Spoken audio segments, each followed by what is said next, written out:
ایک درخواست ہے کہ بیچ کی جگہ کو پر کیجیے. یہ باہر سے جو آئیں گے کندھے پلانگتے ہوئے آئیں گے،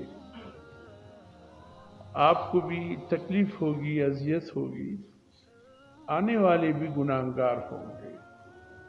حضور صلی اللہ علیہ وسلم فرماتے ہیں جو جمعے کی نماز کے لیے حاضر ہو اور کندھے پلانگتے ہوئے آئے، اس کی جمعے کی نماز برباد ہو جاتی ہے. حضرت سعید ابن مسیب سے کسی نے کہا، حضرت اگر کوئی آپ کو کہے جمعے کی نماز کے لیے جائے لیکن رش ہے، کندھے پلانگتے ہوئے جائے، تو کیا آپ ایسا کرو گے؟ فرمایا واللہ جمعہ چھوڑ دوں گا لیکن کندھے پلانگتے ہوئے نہیں جاؤں گا.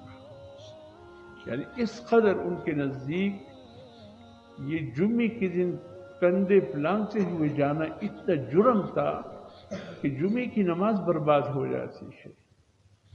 اور حضور صلی اللہ علیہ وسلم فرماتے ہیں جب جمعے کا دن ہو، جب جمعے کی اذان ہو جائے تو فرشتے آ کر جامع مسجد کے دروازوں پر کھڑے ہو جاتے ہیں اور لوگوں کی ثواب لکھتے ہیں. جب تک امام خطبہ جمعہ کے لیے ممبر پر نہ بیٹھ جائے اس وقت تک یہ فرشتے ثواب لکھتے ہیں. سب سے پہلے والا آنے والا شخص جو جمعے کی نماز کے لیے آتے ہیں، یعنی وقت سے پہلی اذان یعنی دوسری خطبہ جمعے کی اذان سے پہلے آ جاتا ہے، اس کے لیے اتنا ثواب لکھا جاتا ہے جتنا اونٹ یا گائے بیل اللہ کی راہ میں صدقہ کر دے.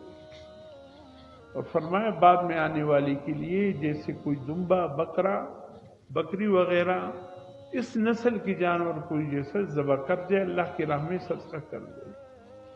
اور بعد میں آنے والے ان کے لیے ایک مرغی کی برابر گویا صدقے کرنے کا ثواب ہے. اور جو اذان کے قریب آتے ہیں ان کے لیے گویا انڈا صدقہ کرنے کے برابر ثواب ملتے. بعض لوگ پوچھتے ہیں نا کہ انڈے کا ثبوت حدیث میں ہے کہ نہیں ہے، تو اس حدیث میں انڈے کا ثبوت ہے. حتیٰ کہ حضور صلی اللہ علیہ وسلم نے فرمایا گویا جمعے کے دن خطبے کے قریب آخر آنے والا اس کو جو ثواب ملتا ہے اتنا ثواب ملتا ہے کہ جیسے راہ خدا میں کوئی انڈا صدقہ کر دے. تو گویا انڈا کانا بھی ثواب ہے اور اس کا گویا کوئی راہ خدا میں جیسے صدقے کی برابر ثواب ملتا ہے. تو یہ ثبوت ہے اس حدیث میں انڈا کھانے کا. اور فرمایا جیسے ہی پھر جمعے کی اذان شروع ہو جائے خطبے کی، فرشتے رجسٹر بند کر دیتے ہیں اور خطبہ سننے میں مشغول ہو جاتے ہیں. اور فرمایا جو خطبے کے دوران آتے ہیں لیکن کندھے پلانگ کر اگلی صفوں میں جانے کی کوشش کرتے ہیں، تو وہی فرشتے کہتے ہیں کہ خدا کی لعنت ہو تم پہ، آتے بعد میں ہو اور جاتے پہلے صفوں میں ہو.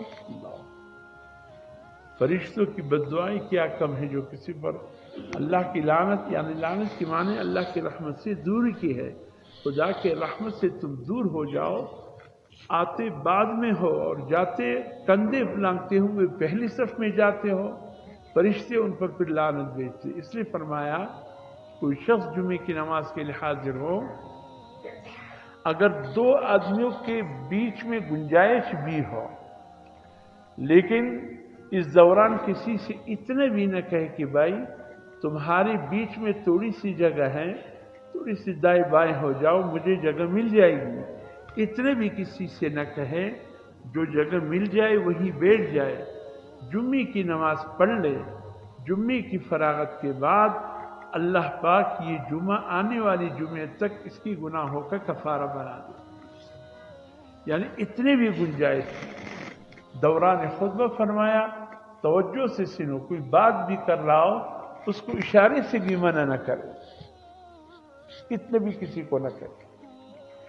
اگر کسی نے خطبہ جمعے کے دوران کوئی بات چیت کرنے والوں سے اتنے بھی کہا، خاموشی کے ساتھ کہا، اس کے بھی جمعے کا نماز برباد ہو جاتا ہے.